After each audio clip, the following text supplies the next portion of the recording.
Hi, my name is Caroline Sheffield, and this is my film analysis number 2. For this video, I watched a documentary called Certain Proof, A Question of Worth. This documentary was about 3 kids with cerebral palsy. It follows them over a span of 2.5 years. The 3 kids and their 3 families were fighting for their children's education and ultimately their futures and their children's future. The 3 children's names were Kay, who was a 12-year-old little girl, Josh, a 6-year-old little boy, and Colin, a 9-year-old little boy. Kay can speak, but some can understand her, but she has limited mobility.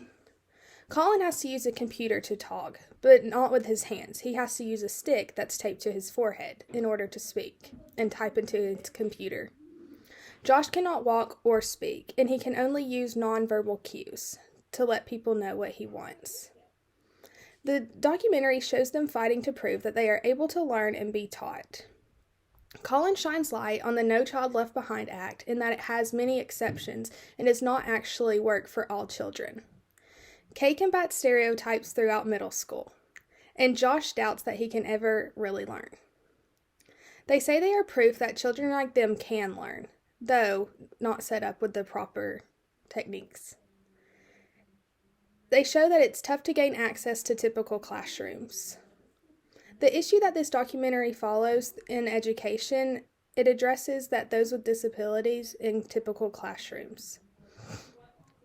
The schooling population that's most affected is these students with disabilities, for instance, cerebral palsy in this video. There's many myths about education, and this documentary addresses that the No Child Left Behind Act doesn't actually cover everyone.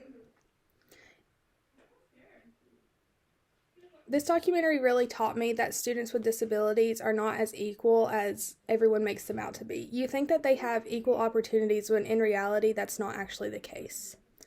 The world makes us think that all students have equal opportunities, and in reality that isn't the case. There are many new rules and regulations that are helping to advocate for these children, but we're not to the point where everyone is given these equal opportunities, especially children with disabilities.